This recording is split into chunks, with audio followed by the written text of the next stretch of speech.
이제 말씀을 풀어 나눔으로써 하나님의 은혜를 나누도록 하겠습니다. 마태는 예수님의 행적을 기록한 그 복음서를 시작할 때 이렇게 외칩니다. 회개하라, 천국이 가까이 왔느니라. 천국을 영어로 번역하면 Kingdom of Heaven입니다. Kingdom, 왕이 다스리는 그런 나라이죠. 그래서 킹덤, 곧 하나님의 나라가 이미 왔다라는 이 말을 들 때 유대인들은 기본적으로 이렇게 질문을 합니다. 그렇다면 왕은 어디에 계십니까? 아니 지금 우리가 로마에게 점령당한 이 상황에서 왕이 어디에 있습니까? 라고 이렇게 질문할 것입니다. 마태는 그때 예수님을 가리킵니다. 저분이 바로 선지자들이 약속했던 그 왕입니다. 메시아이십니다. 반란군들이 점령한 이 땅 가운데, 그리고 이 세상을 구원하기 위해서 하나님 아버지가 보낸 하나님의 아들입니다. 저가 왕입니다 라고 이렇게 말하죠. 유대인의 왕이시요 온 우주의 왕이신 예수님께서 3년이라는 기간 동안에 이제 활동하는 동안 사실 예수님께서는 말 그대로 유대 땅을 그냥 뒤집어 놓으십니다. 업사이드 다운, 모든 질서를 뒤집어 버립니다. 지난주에 우리는 그 뒤집기의 한 편을 함께 보았습니다. 이스라엘의 왕이 말이 아니라 칼을 차고 말을 가지고 이렇게 입성해야 되는데, 그게 아니라 새끼 나귀를 타고 볼품없는 모습으로 예루살렘 성에 승리의 입성을 하게 됩니다. 한번 사진 한번 봐보실래요?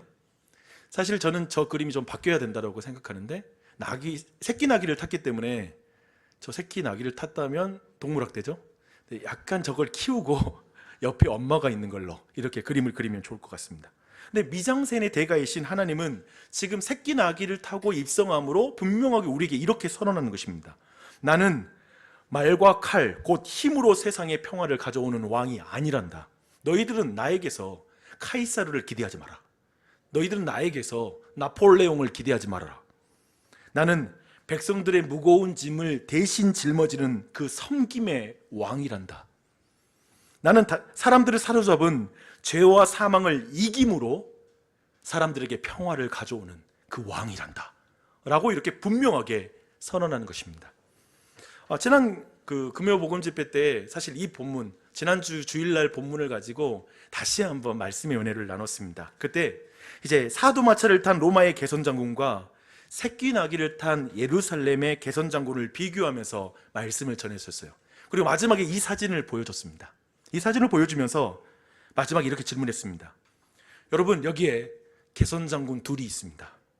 칼을 차고 말을 탄 개선장군과 새끼 나귀를 탄 개선장군입니다. 여러분이 기대하는 왕은 누구입니까? 누가 더 아름답습니까? 여러분은 누구에게 인생을 걸고 싶습니까? 그리고 여러분은 누구를 따르고 싶습니까? 이 질문을 했어요. 그러니까 이렇게 딱 질문을 하니까요, 유초등부 아이들이 먼저 큰 소리로 대답하는 거예요. 예수님이요!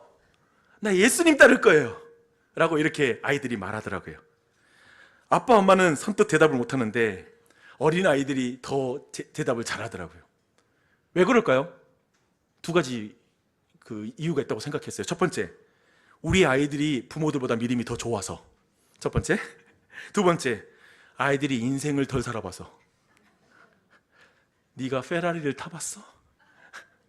너가 정말 이 좋은 집과 이 나쁜 집 이런 거, 그게 얼마나 인생의 행복을 좌우한지 너가 경험해 봤어? 아직 그런 유혹 안 당해봤지? 이렇게 생각하는 거죠. 근데 이런 생각이 들어요. 인생을 더 살수록 예수님이요 라고 하는 이 대답이 힘들어지는 게 맞는 것일까? 라는 것이죠. 우리가 인생을 더 경험해 보니까 대답하기가 더 힘든 거야. 예수님이요, 저 나귀를 타신 예수님을 내가 더 따르고 싶어요 라는 이 대답이 우리 안에 어려워지는 것은 정말 맞는 것일까? 라는 그런 질문이 들었습니다. 이 동일한 질문이 있잖아요. 오늘 우리가 보았던 빌라도의 법정부터 골고다 언덕에서 굉장히 다양한 모습으로 사실 이 질문에 대한 대답이, 그리고 이 질문이 반복됩니다. 그 사이에 등장하는 인물들마다 이 질문에 대해서 자기들의 대답을 하고 있는 게 오늘 본문이에요. 그래서 저는 오늘 이 질문에 대한 대답으로서 모든 이 과정, 빌라도의 법정에서부터 십자가까지 등장하는 인물 세 부류를 함께 살펴보려고 합니다. 근데 그 세 인물을 한번 살펴보는데, 먼저 11절부터 26절까지 우리는 먼저 무리들을 한번 볼 것이고요. 그 다음에 빌라도의 대답을 한번 살펴보도록 하겠습니다. 그래서 37절부터 44절에 나오는 예수님의 좌우에 달린 강도들, 그 죄수들의 대답을 함께 살펴보도록 하겠습니다. 먼저 이 전체 분위기를, 지금 이 빌라도의 법정의 전체 분위기를 렘브란트의 그림을 통해서 한번 보도록 할게요. 한번 그림을 보여주세요. 잘 안 보일 수 있어요, 그렇죠? 근데 한번 여러분이 한번 보시면, 이 작품은 빌라도 앞에 선 그리스도라는 작품입니다. 그래서 이 사람을 보라 라는 게 그 원래 이름이에요. 근데 하늘을 보고 있는 예수님은 지금 환한 빛으로 이렇게 부각시키고 있습니다. 그리고 의자에 일어서려는 빌라도를 밀어붙이는 유대 지도자들의 거친 모습이 눈빛과 입모양에 도드라져요. 거기도 좀 약간 환한 것으로 그들의 표정을 조명을 해주고 있습니다. 지금 이 현장을 여러분 이제 저를 보시고 이제 이 현장을 제가 간단하게 한번 쭉 설명해 보겠습니다. 유대의 최고 의회인 산헤드린이 예수님을 총독 빌라도의 관저로 끌고 가서 내란을 도모한 정치범으로 이제 고발을 하게 됩니다. 기소해요. 그래서 11절과 12절 함께 읽겠습니다. 예수께서 총독 앞에 섰음에 총독이 물어 이르되 내가 유대인의 왕이냐? 예수께서 대답하시되 내 말이 옳도다 하시고 대제사장들과 장로들에게 고발을 당하되 아무 대답도 아니하시는지라. 지금 11절과 12절은 두 가지를 우리에게 분명한 사실을 알려주고 있죠. 첫 번째, 예수님은 자신이 유대인의 왕이라는 점을 부인하지 않습니다. 그걸 밝히고 있죠. 더하여서 산헤드린의 거짓 고소에 대해 자신의 결백함을 주장할 마음이 없습니다. 그런 생각이 없다라는 거, 이 두 가지가 이 말씀 안에 드러난 것입니다. 여러분, 이런 예수님의 모습을 보는 빌라도는 어떤 생각을 했을까요? 정치 구단은 되었을 빌라도는 총독부의 정보통을 이미 다 돌렸을 거예요. 이미 이 모든 것에 사건의 전말을 어느 정도 알고 있었을 거예요. 뭐냐면 유대 지도자들이 예수님을 고발하는 이유를 이미 알고 있었습니다. 그 이유를 모르더라도 지금 유대 지도자들이 유대인의 왕을 지금 고발하는 거잖아요. 그런 의미에서 지금 유대인의 왕이라고 주장하는 예수님이 로마 정부에 전혀 위협이 되는 그런 인물이 아니라는 정도, 자기 백성들도 통솔력이 없어서 지금 지도자들의 반대에 직면한 무능력한 존재라는 걸 충분히 알고 있었을 것입니다. 즉 빌라도는 지금 이 모든 상황을 간파하고 있어요. 뭐냐면 피의자가 사회학 전문 용어로 지금 다구리를 당하고 있다는 걸 굉장히 잘 알고 있죠. 그렇죠? 충분히 이 상황을 파악하고 있어요. 그래서 빌라도는 침묵하는 예수님이 너무 이해가 안 됩니다. 13절 14절입니다. 이에 빌라도가 이르되 그들이 너를 쳐서 얼마나 많은 것으로 증언하는지 듣지 못하느냐 하되 한마디도 대답하지 아니하시니 총독이 크게 놀라워하더라 라고 말씀하고 있습니다.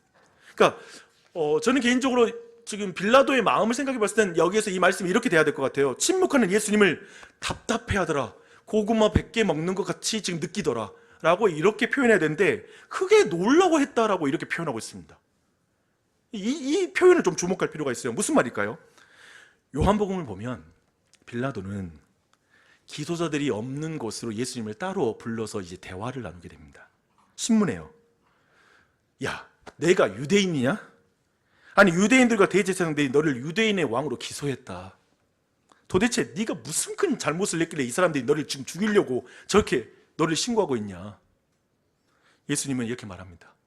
내 나라는 이 세상에 속한 것이 아니라 나는 칼이 아니라 진리로 세상을 통치한다.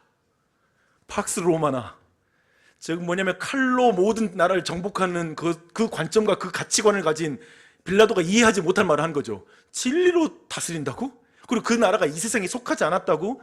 충분히 이 모든 대화에서 이 인물은 우리 로마에 전혀 위협이 되지 않는 인물, 약간 좀 이상한 사람이야, 미친 사람이야 라고 생각할 정도로 그렇게 좀 여겨지는 그런 말을 한 것이죠. 그런 대화를 나눴어요. 근데 그러자 빌라도가 이런 질문을 해요. 진리가 무엇이냐? 그러니까 갑자기 대화가 약간 점점 대화가 이어갈수록 빌라도가 탈탈 털리는 분위기. 그러니까 뭐냐면 갑자기 이제 질문에서 들어야 되는 분위기로 지금 이야기가 흘러가는 거예요. 여튼 지금 예수님과 대화로 빌라도는 예수님이 자신의 결백함을 주장할 줄 몰라서 침묵하는 것은 아니라는 거, 침묵하고 있는 게 아니라는 정도는 알고 있는 거죠. 그렇죠? 그러나 예수님의 침묵에, 그렇기 때문에 예수님의 침묵에 빌라도가 너무 놀라워하는 것입니다. 왜 이러지? 왜 이렇게 침묵하고 있지? 하면서 놀라는 것이죠.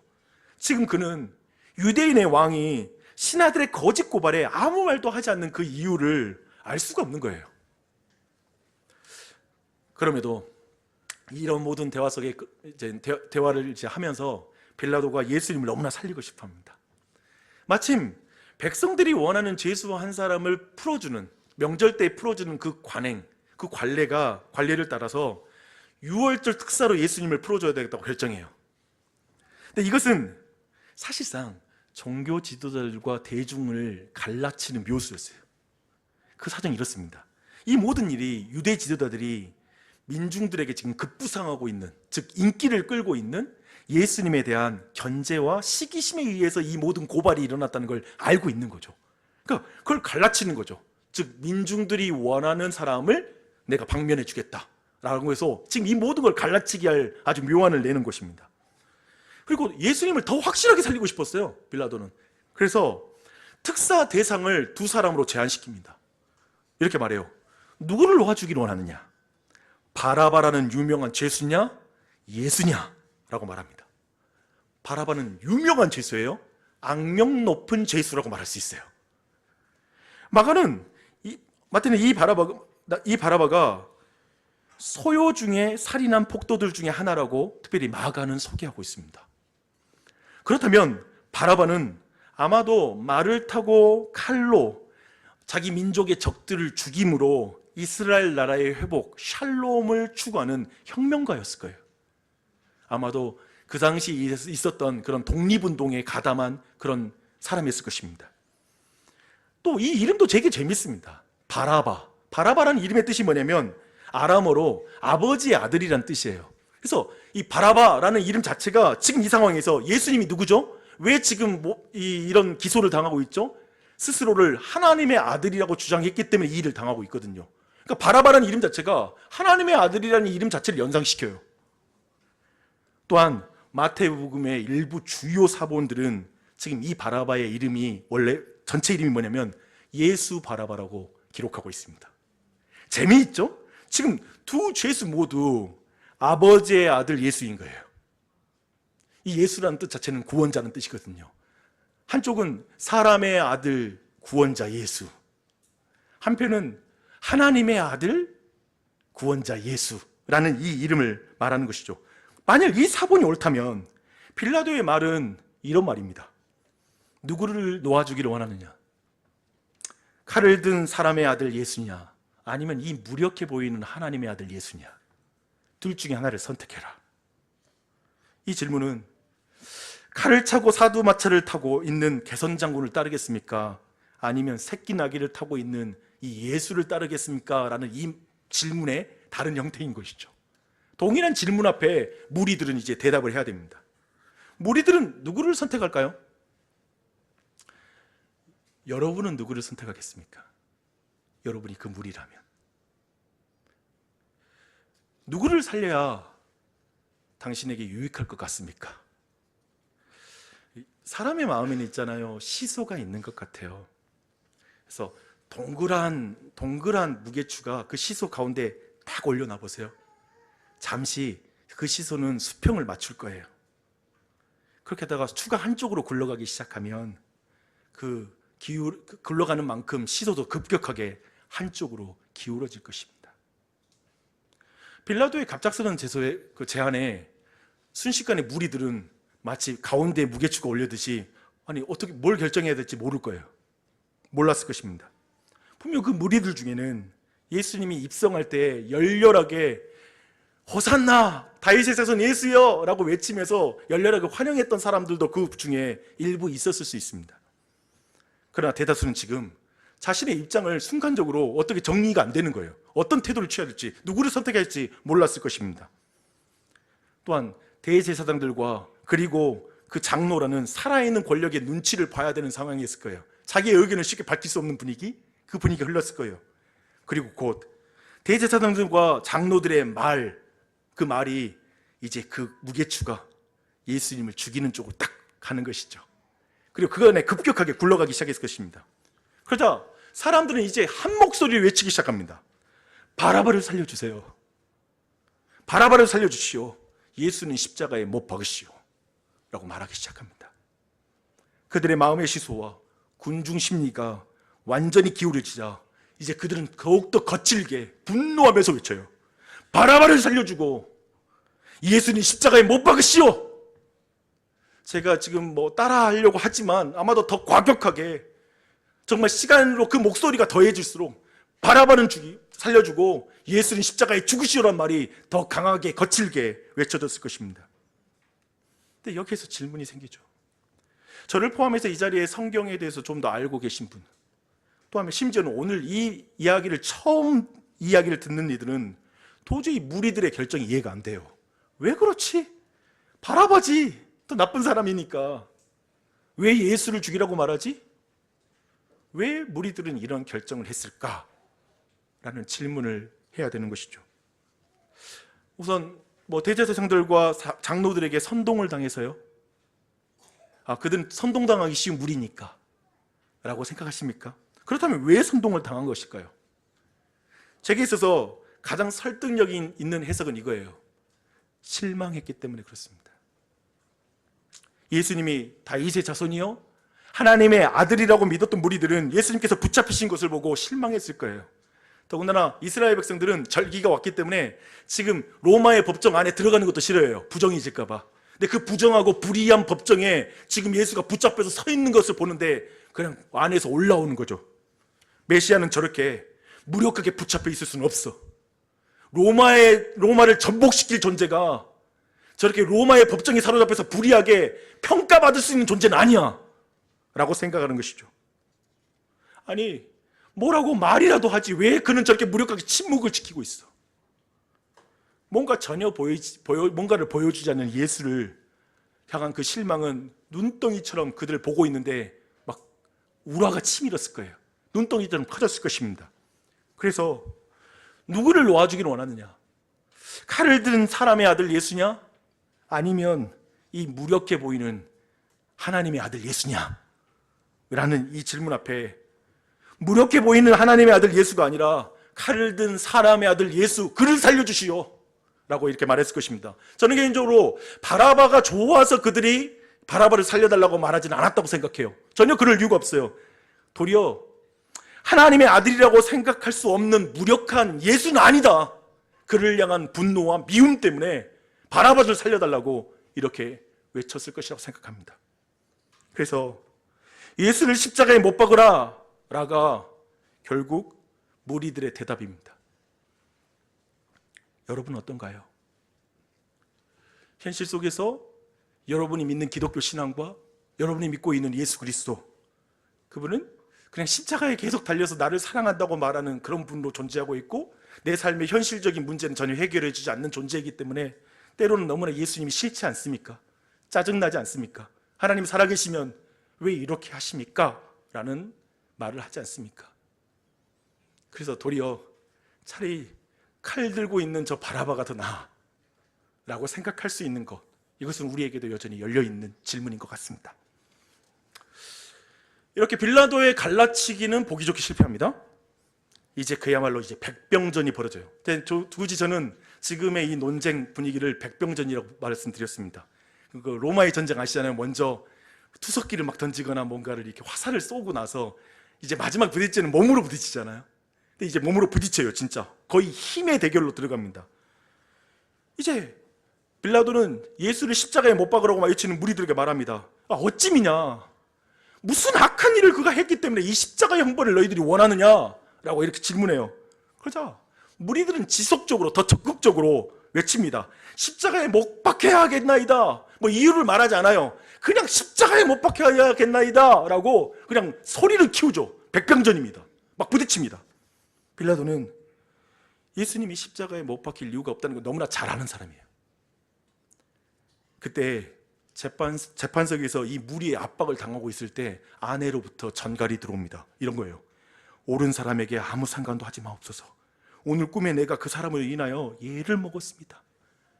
아니, 저 이방인의 아내는 지금 꿈을 꾸고 뭔가 하나님으로부터 온 계시를 받아서 이렇게 전갈이 들어온 거예요. 집안의 어르신께서 이렇게 말하니 빌라도는 예수를 놓으려고 독 힘썼습니다. 그렇죠? 독 힘써야죠. 그러나 유대인들은 빌라도를 선택의 벼랑으로 완전히 역공을 가해서 이제 최후의 일격을 이렇게 말합니다. 유대인의 왕이라고 주장하는 이 사람을 당신이 놓으면 당신은 카이사르의 충신이 아닙니다. 당신은 반역자의 편에 서는 것이고 당신은 반역자가 되는 것입니다 라고 말해요. 완전히 선택하라는 거죠. 이제 빌라도가 선택해야 되는 상황에 몰린 거예요. 로마의 황제의 신하로 남아 로마의 황제가 주는 그 안락함을 계속 누릴 것이냐, 아니면 이 무력한 유대인의 왕을 살려내고 자신의 모든 그런 지위와 그런 편안함을 잃어버릴 수 있는 그러한 결정을 할 것이냐, 그걸 감수할 것이냐, 이걸 결정해야 됩니다. 빌라도는 누구를 선택할까요? 여러분은 누구를 선택하겠습니까? 누구를 살려야 여러분의 인생이 유익할 것 같습니까? 빌라도는 로마의 황제를 선택합니다. 칼을 차고 말을 타고 다른 민족을 전복함으로 전리품과 노예를 가져와서 제국의 경제를 유지해왔던 제국주의 국가로서 이제 황제를 따르는 게 자신으로서는 그로부터 떨어지는 콩고물로 인하여 자신의 삶을 좀 더 안정적으로 꾸릴 수 있을 거라는 분명한 계산이 드는 것이죠. 그것이 더 낫다라고 결론을 내립니다. 그는 예수님께 이런 질문을 했었던 사람이에요. 진리가 무엇이냐? 근데 진리가 무엇이죠? 생각하는 순간에 진리는 나에게 유익한 게 진리지, 난 이 땅에서 잘 먹고 잘 살게 해주는 게 진리 아닙니까 여러분? 그 생각을 하는 것이죠. 예수님과 대화를 한 것과 하나님이 아내의 꿈을 통하여 말씀하신 것을 고려할 때, 즉 끊임없이 이 빌라도의 결정에 영향을 주기 위해서 하나님은 열심히 그에게 일하셨죠. 그래서 더욱더 빌라도의 마지막 선택은 분명한 거예요. 빌라도가 중간에 우리가 볼 때는 막 예수님 살리려고 했잖아요. 어쩔 수 없이 이렇게 된 거잖아요. 우리가 그렇게 빌라도의 행동을 해석할지 모르지만 아니요, 더욱더 그의 선택은 분명해지는 거예요. 난 칼을 차고 사두마차를 타고 계신 저 개선장로를 따를 것이다. 난 무력한 하나님의 아들 예수를 따를 수 없다. 그러니까 약간은 핑계대는 게 안 통하는 거예요. 그 명백한 걸 보여주고 있죠. 많은 분들이 역정내죠. 사도신경에 본디오 빌라도에게 고난을 받으사, 아니 지금 다른 사람이 다 죽였는데 본디오 빌라도가 무슨 죄가 있다고 여기다 넣었어요? 그렇게 말을 할지 모르겠어요. 아니요, 본디오 빌라도가 공식적으로 역사적으로 그의 법정에서 여러분 이 모든 것이 진행되었다는 걸 강조하는 것이죠. 이제 마지막으로 두 번째 대답까지 들었습니다. 지금 본디오 빌라도의 대답을 이제 살펴봤습니다. 이제 마지막으로 십자가에 달린 예수님과 좌우에 달린 죄수들의 대답을 이제 마지막으로 볼 차례입니다. 예수님의 머리 위에는 이런 죄패가 붙었어요. 유대인의 왕 예수, 그것을 아람어, 라틴어, 히라버로 이렇게 세 가지 언어로 그 내용을 기록했습니다. 빌라도 자신이 직접 만들었던 그런 죄패였습니다. 근데 이 죄패는 모든 사람에게 사실상 예수님을 조롱하도록 고안된 거죠. 그렇죠? 야, 이게 유대인의 왕이냐? 라고 모든 사람에게 알리고 싶은 거예요. 이렇게 십자가에 못 박힌 왕이 어떻게, 이게 십자가에 못 박힌 이자가 어떻게 왕이 될 수 있겠어? 웃기지 마. 이렇게 조롱하는 거죠. 그러나 역설적이게도 이것을 다른 방면으로, 믿음의 눈으로 이 죄패를 바라보게 된다면 전혀 다른 해석이 가능하죠. 여기에 십자가에 못 박힌 예수님은 참으로 유대인의 왕이십니다 라는 걸 도리어 그 죄패가 선언하고 있는 것이죠. 그래서 이 죄패 앞에 선 모든 사람들, 그 죄패를 보는 모든 사람들은 해석에 있어서 선택을 해야 돼요. 두 가지 해석을 선택해야 돼요. 첫 번째, 그냥 조롱하고 비웃는 선택을 하는 거죠. 저는 하나님의 아들이 아니야 라고 비웃는 것이죠. 또 아니면 두 번째 선택입니다. 예수는 스스로를 유대인이라고 말하면서 왜 십자가에 저렇게 무력하게 달려 있을까? 저 말이 사실이라면 왜 예수는 십자가에 달려 있어야만 하는가? 라는 걸 질문해야 되겠죠. 그래서 사실상 많은 사람들이 여기에 대해서 십자가 앞에 지나가는 사람들은 머리를 막 흔들면서 대답합니다. 야, 성전을 헐고 사흘 만에 짓겠다라고 하는 너, 네가 지금 우리의 위대한 성전, 저 거대하고 화려한 성전을 무시해? 네가 만일 하나님의 아들이거든 자기를 구원하고 그 십자가에서 내려와봐 라고 말하죠. 그러니까 그들이 생각하는 메시아는, 왕은 십자가에 달려있을 수 없고 도리어 내려오라는 거죠. 내려오는 것으로 십자가를 증명해봐. 그럼 내가 너 믿을게 라고 말하는 거예요. 너가 말을 타봐, 너가 칼을 쥐고 일어서봐, 너의 능력을 좀 보여줘봐, 그러면 내가 너 믿을게 라고 말하는 것이죠. 이제 예수님의 좌우편에 있었던 강도들은 이제 예수님께 뭐라고 대답해야 될까요? 그들의 대답을 좀 보십시다. 마태는 처음에 둘의 입장 매우 비슷했던 것으로, 다른 사람들과 비슷했던 것으로 말하고 있습니다. 네가 만일 하나님의 아들이거든 자기를 구원하고 십자가에서 내려오라. 네가 하나님의 아들이라면 이렇게 십자가에 우리와 똑같은 모습으로 달릴 수는 없겠지. 네가 우리처럼 똑같이 이 십자가에 우리같이 악한 사람들과 똑같은 십자가를 받고 있다는 건 너가 악한 존재라는 것이지. 네가 하나님의 아들이라면 너를 구원하고 제발 우리 좀 구원해봐 라고 이렇게 말합니다. 제발 능력 좀 사용해서 네가 십자가에 내려가서 우리를 좀 구원해봐 라고 말하는 것입니다. 잘 보십시오. 십자가 위에서 예수님이 당하는 모든 조롱은 놀랍게도 예수님께서 공생애를 시작할 때 마귀가 광야에서 했던 질문과 동일해요. 네가 하나님의 아들이라면. 그리고 내용도 똑같아요. 이 떡덩이를, 이 돌을 떡덩이가 되게 만들어봐. 네가 하나님의 아들이거든 성전에서 뛰어내려봐. 네가 내게 절하면 내가 이 모든 걸 너에게 줄게 라고 말하죠. 이 모두를 한마디로 요약하면, 오늘 본문과 연결시켜서 한마디로 말하면, 네가 하나님의 아들이라면 너의 권세를 마음껏 사용해. 이렇게 힘든 고난의 길을 갈 필요가 없잖아. 왜 금식 따위를 해? 왜 그 능력 가지고 굶고 있어? 왜 메시아가 하나님의 아들이 이런 짓을 하고 있어? 라고 이렇게 말하는 것이죠. 그것이 세상을 지배한 마귀의 생각입니다. 그리고 그 마귀의 생각을 가지고 비슷한 관점과 동일한 그런 이해 안에서 사람들이 말하는 것이죠. 죄가 없는데 왜 침묵해?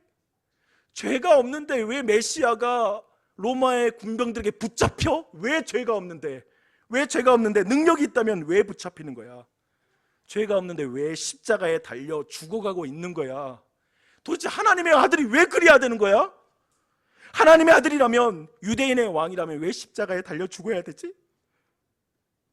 당신이 하나님의 아들임을 증명할 수 있는 방법은 십자가에서 내려오는 거야. 그 능력을 그렇게 사용해. 제발, 능력자잖아. 능력자면 왜 고난을 당하는 거야? 우리 모두 능력자가 되고 싶죠, 그렇죠? 돈 많이 벌고 싶죠. 왜요? 고난 안 당하고 싶으니까. 돈이 있는데 왜 고생해? 정확히 그 관점 안에서 예수님은 전혀 다른 길을 가고 있는 거죠. 도대체 해서 십자가에 달려서 누구를 구원한단 말이야? 이 말이 안 되잖아요. 본인이 십자가에 죽어가면서 누구를 살린단 말이야?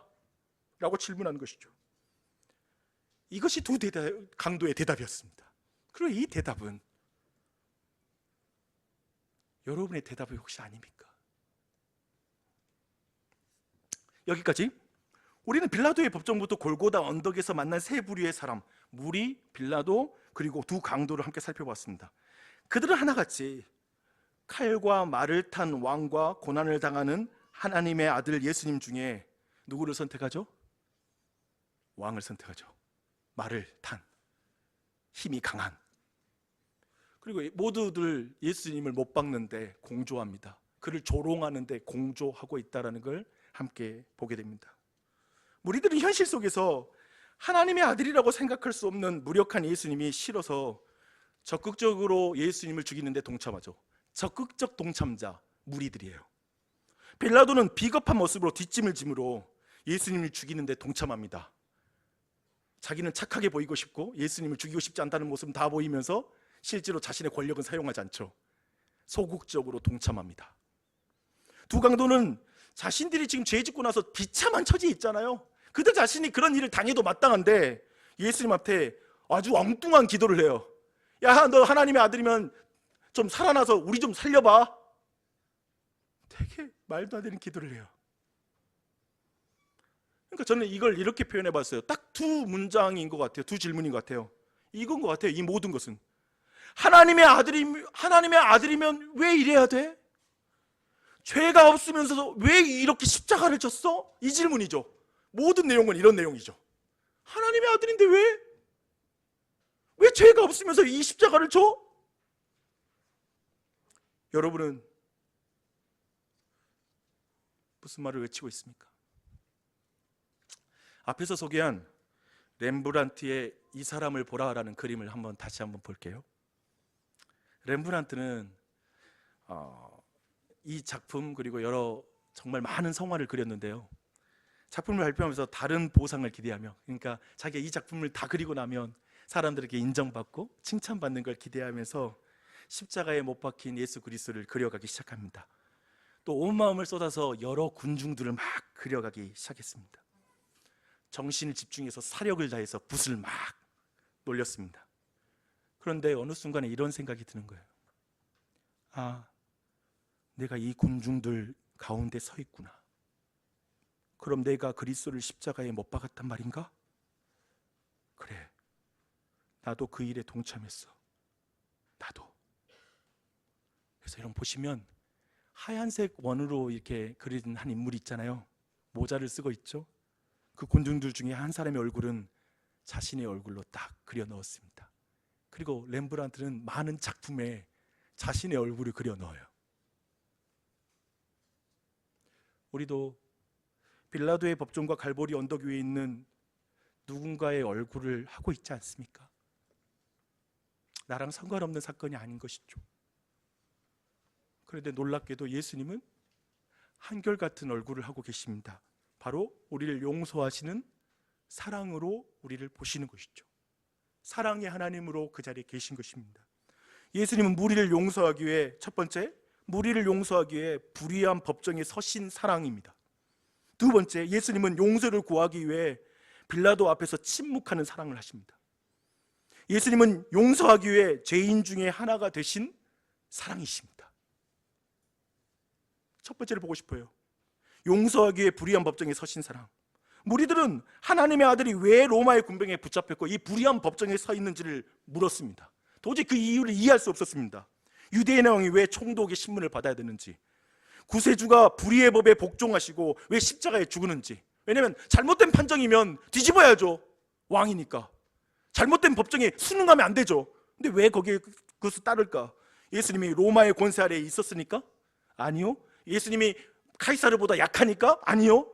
예수님은 사실 하나님의 말씀에 순종하고 있었습니다. 그래서 나중에 심판대 앞에서 이렇게 말씀하십니다. 주님, 이 무리가 이 공의로운 법정에서 당할 형벌을 대신 당하기 위해 제가 불의한 법정에서 침묵하고 그 결과를 그대로 받아들이고 당했습니다. 불의한 재판의 결과를 당했습니다.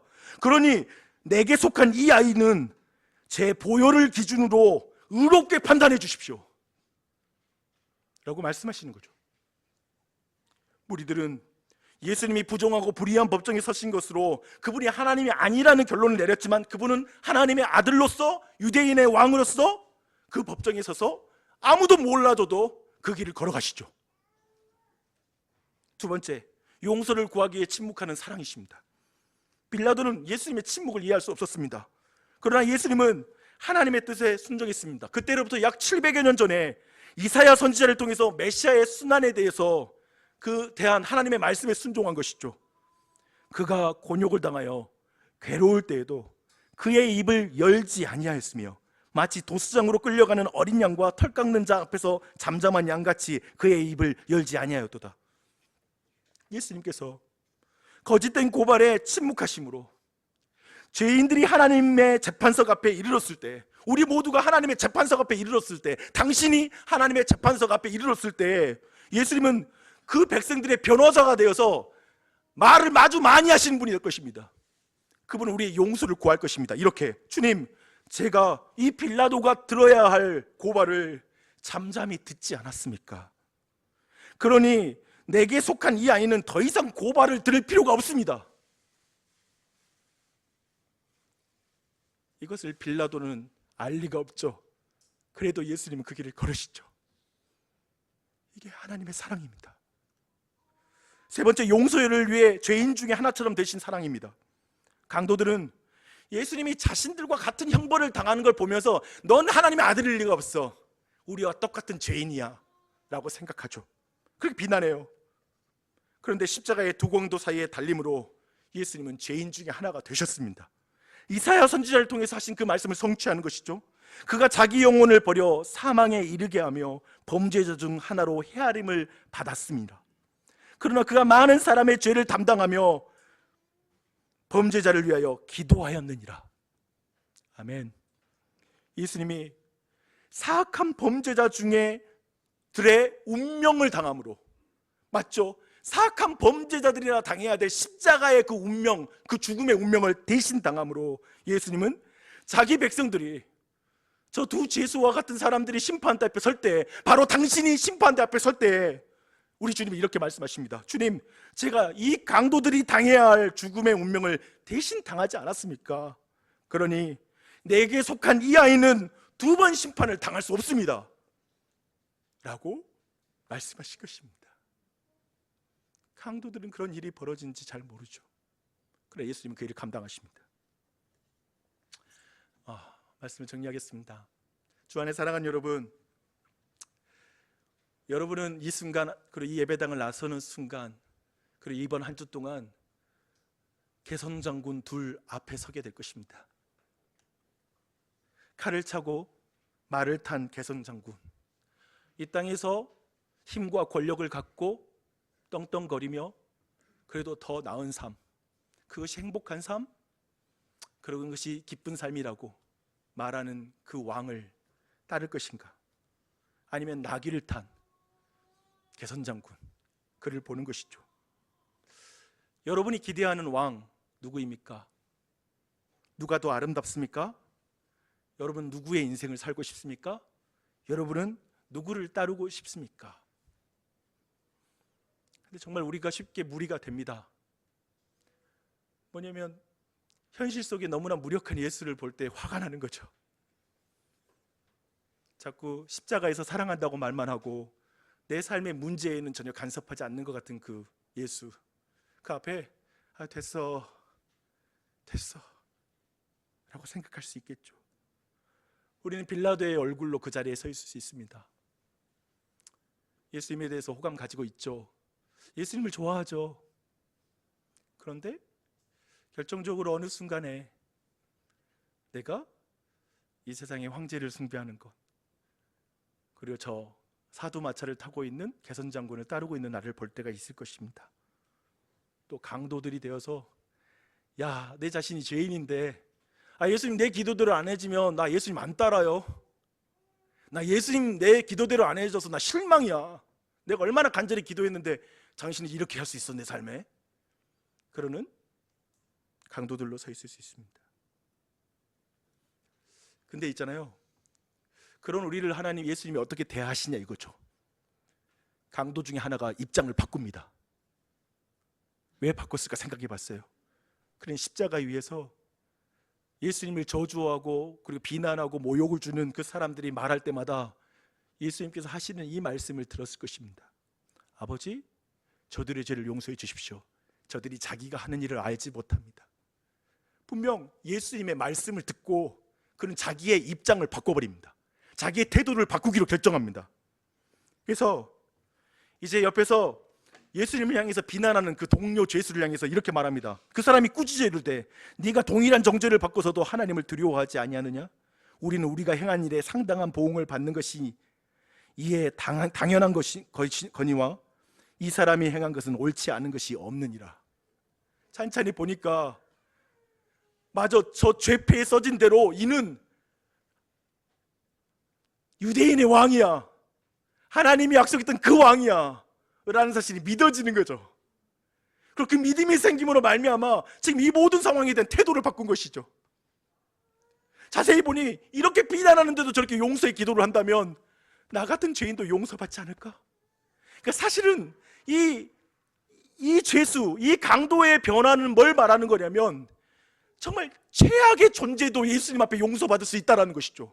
만약 이 자리 가운데 여러분이 난 최악이야 라고 말한다면 그 누구도 이 죄수만큼 비교할 수는 없죠. 여러분 모두 이러잖아요. 나 예수 믿고 나서 뭔가 이제 착한 일로 뭔가 보상할 수 있을 것 같아. 내가 그래도 예수 믿으면 뭔가 이제 앞으로는 잘 살 수 있을 것 같아. 아니요, 이 사람은 그런 삶이 아니에요. 그냥 자신의 죄 가운데 죽고 이제 마지막으로 예수님을 고백하는 거예요. 그를 향해 예수님 말씀하시죠.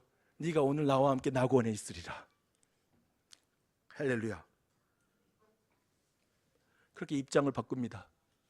예수님의 죽음 후에 땅이 흔들리고 하늘이 막 어두워질 때 십자가 아래에 있는 군병이 태도를 바꿉니다. 그가 이렇게 말합니다. 이는 진실로 하나님의 아들이었도다. 너무 안타까운 건 태도를 바꾼 모든 사람들이 죄인이고 이방인인 거예요. 종교 지도자, 교회 열심히 다니고 성경을 많이 알고 있고 막 그런 사람들이 여기 앞에 회개하는 게 아니라 자신이 죄인이라고 여기는 자, 그리고 저 이방인 군병들이 태도를 바꾸는 거예요.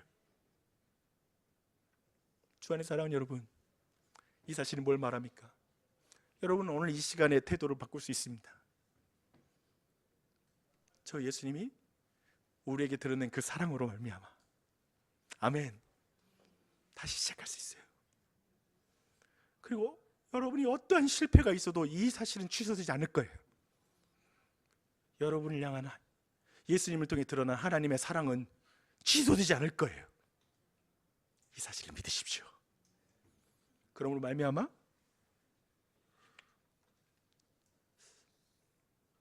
이 입장을 바꾸게 하는 이 은혜에 반응하는 삶을 다시 살아가는 것. 나귀를 탄 예수 그리스도처럼 내게 준 모든 권세를 가지고 서로 사랑하고 섬기는 일에 사용하는 것. 내 이웃들에게 복음을 증거하고 그들에게 선대하는 것. 그 삶을 살아가십시오. 실패해도 돼요. 시도가 없는 게 문제예요. 그렇게 걸어가세요. 기도하겠습니다.